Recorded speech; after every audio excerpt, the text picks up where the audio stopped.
guys, Coach Bree here. Today I'm going to be answering the age-old question, should runners lift?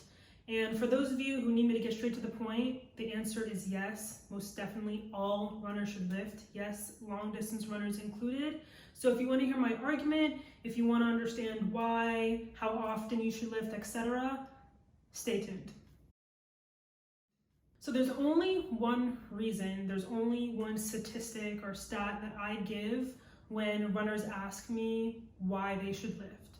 And it's because studies show that with each stride, right, so on one leg, you have to be able to handle 2 to 3 times your body weight in vertical force when you run. The only way to get to that point is not by running more, it's to strength train, right? And strength training is lifting. 2 to 3 times your body weight is a lot, okay? So this is why I highly advise against depending solely on body weight training for runners. It's because you handling your body weight, you're already doing that. You're already handling 1 times your body weight every day as you walk around, etc. But to handle 2 to 3 times your body weight, you have to get stronger, you have to lift. Now the next question people ask is, should all runners lift? And the answer again to that is yes. Distance runners, mid-distance runners, sprinters, they should all lift, right? Recreational runners, all of them should lift because it's the same thing. Now, if you look at sprinters, they have to handle 7 to 8 times their body weight when sprinting. So you can see how increasingly important strength training becomes depending on how fast you're running. Now, in the gym, you're never really gonna hit 7 to 8 times your body weight, right? In like any lift, but you can get close enough. And it's better to lift than to not lift. So how often should you lift? Well, it depends. Do you have a race coming up? Are you in the gen prep phase? What are your goals? So you have to ask yourself those 3 questions to understand how often you should lift. My opinion is that most people can lift 3 times a week. And when I say most people, I mean recreational runners. So if you're a recreational runner, you might do a few 5K races throughout the year, 10K races, maybe you do a marathon in the fall. If that's you, you can get away with lifting 3 times a week and then tapering that down to 2 times a week, 1 time a week as you approach races, okay? Now, if you are a recreational runner and your primary goal is to put on some muscle mass and get stronger because you know that's where you're struggling, I would still say 3 to 4 times a week you should be lifting. If you're an experienced distance runner, you probably can't dedicate 3 days a week to lifting, and even if you could, I don't really know if it would be worth it. So if that's you, if you're a long distance runner, for example, and you're putting in 70 miles a week, I would say you can definitely get away with 2 and still see great results. Now, if that is you, again, your focus would not be a hypertrophy-based training regimen, right? It would be strength-based. In general, most runners should focus on strength, but that being said, I have encountered many runners who I believe could benefit from putting on some muscle mass. So it really depends on you, what your goals are, etc. That being said, strength training is the primary focus. So now that you know that you should be lifting, the question is, how much should you be lifting? What exercises should you be doing, etc. Now, how much you should be lifting, you can refer back to the data point I provided, 2 to 3 times your body weight, right? So you should be lifting above 85% of your 1 rep max because that is where the strength training is really gonna live. Anything lower than that is gonna be hypertrophy based or endurance based. So stay 85% and above your 1 rep max. You do not have to test your 1 rep max, right? I don't think most people need to test your 1 rep max unless you're like a power lifter or something. So what you can do is head to like a calculator online, test out your 8 rep max, your 6 rep max, your 5 rep max, and there's equations that you can utilize to figure out what your perceived 1 rep max would be, and you can honestly just work off of that number. I highly advise against testing for your 1 rep max for various lifts. So what lifts should you be doing, right? For runners, there are primary movements that all runners should focus on, and at least that I believe, right? And it comes from my understanding of what a runner needs and the key movements that are required when running, right? So we're gonna start with the lower body because that really is the most important part. And we're gonna start with the lower leg. You should be doing calf work, okay? I know this is not a popular opinion. I know a lot of people think, okay, well, running is enough. No, it's not, okay? Because if you've ever suffered from Achilles tendonitis or shin splints, then that tells me that your running is not enough and you need to be strengthening your calves. So what does that look like? Bent knee calf raises or seated calf raises and standing calf raises, weighted.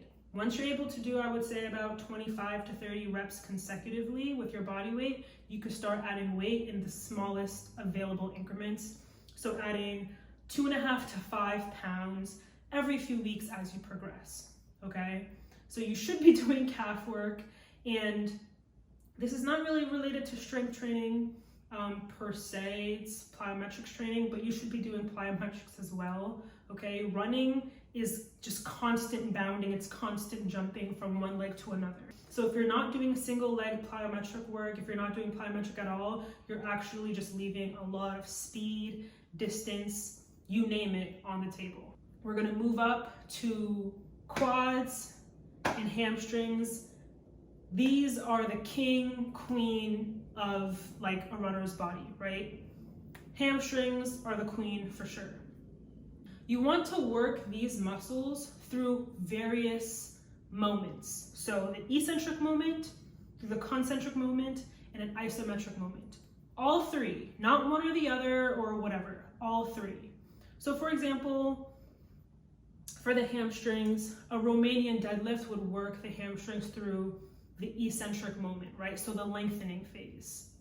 Runners should be doing Romanian deadlifts. Romanian deadlifts are chef's kiss. Deadlifts, seated leg curls, lying leg curls work the hamstrings concentrically. So you want to include those various moves. Obviously, the deadlift should be its own movement, right? You shouldn't really choose between a seated leg curl and a deadlift. You should choose the deadlift. But seated leg curl and lying leg curl, I prefer the seated leg curl actually. You should absolutely include those isolation movements. I know some people would argue those are bodybuilding movements. Yes and no. It's important to understand that, yes, some movements I'm going to mention are traditionally bodybuilding movements, but I don't really ascribe to this belief of train muscles, not movements. I believe you should train muscles and movements because they all play a role, right? And many runners out there are training movements and they're compensating because this muscle is weak or that muscle is weak, and instead of them addressing it or their trainer addressing it, they're told, hey, we don't train muscles, we train movements, okay? So it's a little naive to think that only training movements is enough when it truly is not.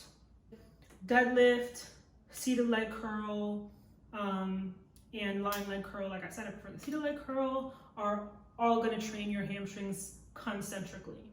Now there are various movements you can do to train your hamstrings isometrically, and I usually would include those in like your warm-up before you work out, but they're still very important.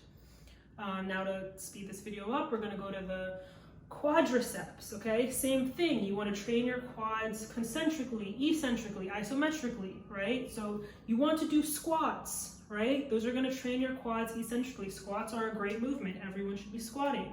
Now, that does not mean that you need to back squat, you just need to squat. So, in my opinion, lunges and squats go hand in hand, okay? So I'm partial to the Bulgarian split squat, right? Or other split squats, but I love the Bulgarian split squat, especially for runners, because you're also training that hip extension. So the Bulgarian split squat, a back squat, a front squat, those are all gonna train your quads eccentrically. Leg extension is really the only move worthwhile doing that's gonna train your quads concentrically.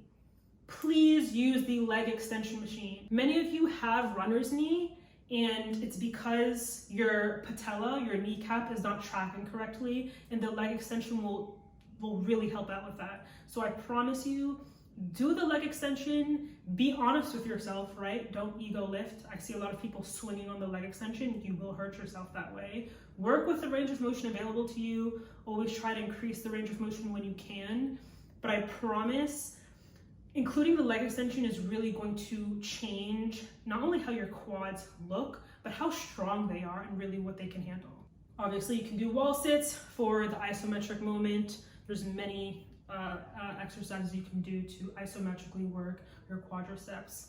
Now we're going to move to the next most important muscle group there is, and that is the core.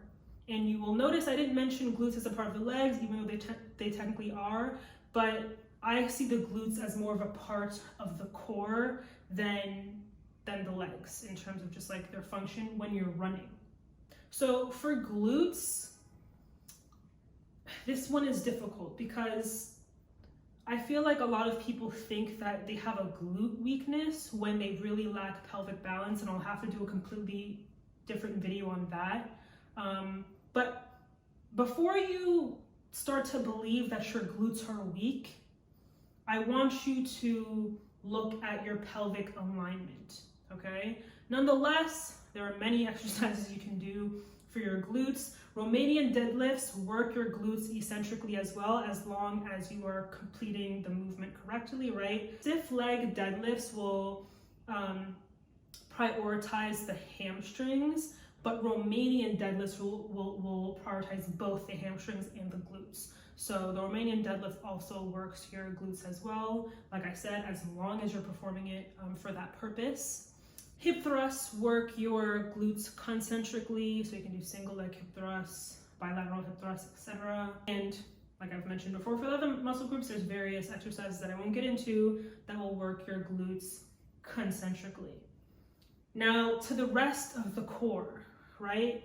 The core is a very complex muscle group, and in the essence of time, I'm not going to get into the itty-gritty details of it, but your core is important, it's very valuable, and I'm of the belief that you should be training your core, okay? No, squats and deadlifts are not enough. They are not enough, you've heard it here. Squats and deadlifts are not enough to train your core. Here's why. Remember, for all of the muscle groups, what did I mention? What was the key thing I mentioned that you have to do when training each muscle group? You have to train all of the moments. The concentric moment, the eccentric moment, and the isometric moment. What is your core doing when you're performing a squat or deadlift? It's stabilizing your spine isometrically, right? It's not working the eccentric moment, it's not working the concentric moment, all right? So to think that you're truly getting the most benefit from just doing squats and deadlifts is very naive, because you're really not training your core. And on top of that, where's the rotation? You have to train rotation. You have to train flexion. Also flexion this way. So I have a whole library of movements that I give clients to train their core. And most of them, for most people, you can start with body weight on the ground. That's going to give you a lot of benefit from just starting on the floor, starting with quadruped holds, bear holds, with hollow body holds, right? A lot of people, like I said, don't have pelvic balance, and your core is responsible for keeping your pelvis in balance. So in terms of balancing your pelvis, I think starting on the floor will do a lot. So like I said, quadruped holds, hollow body holds. And then when you're thinking about flexion, rotation, you can start with isometric movements like the side plank. But then you can also go to more dynamic movements like a landmine rotation, like a side bend, okay? So please work your core. You can do it at the end of your workout. I know that sounds cliche, but you don't want to tire your core before you like squat like 250 pounds. Doesn't really make sense. Planks are underrated, by the way. Weighted planks are underrated. And as long as you're doing the plank correctly and you're not just like dumping your body into your shoulders or anything like that, you will benefit from it. Anything more than 60 seconds is unnecessary. Just like add a weight if you can do 60 seconds with your body weight. Nonetheless, moving on, and I'm just gonna generalize the upper body and arms, okay? Side note, everyone wants, most people at least I think, want their arms to look good. So go ahead, throw in some bicep curls, tricep extensions, and whatnot. It's gonna keep your elbows and shoulders healthy. It really is. And you know, when you're running, it's not like you're really doing much with your elbows or shoulders, really, that would like hurt them, or like you shouldn't really be doing anything that would hurt them. But you do other things in your life where you need your elbow not to ache, or shoulder not to ache, or rotator cuff not to ache. So do those things. Yes, you're gonna look great, but you also have a life outside of running, okay? So you wanna, you know, value that. But for upper body, I think most runners can pretty much rely on calisthenic movements. So push-ups, various push-up progressions and variations, like decline push-ups, elevated push-ups, diamond push-ups, tricep push-ups, right? Dips are fantastic if you have access to rings. The stabilization required in dips is insane. Pull-ups, chin-ups, those movements are gonna give you a lot. And also there's major value in being able to move your own body weight, whatever size you are, and that's called pound for pound strength or relative strength. So like I said, in the essence of time, this video is way longer than I thought it would be, and I'll probably have to do more videos in the future regarding what specific exercises runners should do, but I hope this gave you the general idea of like the exercises you should really choose from. So to recap, working your lower leg, it's important. Running is not enough. Like I said, runners, like all athletes, compensate. Training muscles basically alleviates the blind spots that your body has been hiding, right? Lower leg, calf work, quads, hamstrings, glutes into core, right? Upper body, and then still paying attention to these show muscles because you have a life outside of running. I promise you, as a runner, lifting is going to change the game for you completely. It's going to change the game. You're not going to suffer from overuse injuries as often. You're going to have less pain when you're running, and you're going to be able to run faster, stronger, and longer, and that's really what we all want. So thank you guys so much for watching. I'm committing to doing a video 6 out of 7 days out of the week for the rest of 2021. If you have more video ideas or suggestions or tips, please comment below. It would mean a lot. But thank you so much. Again, Coach Bree here, and I'll see you in the next video.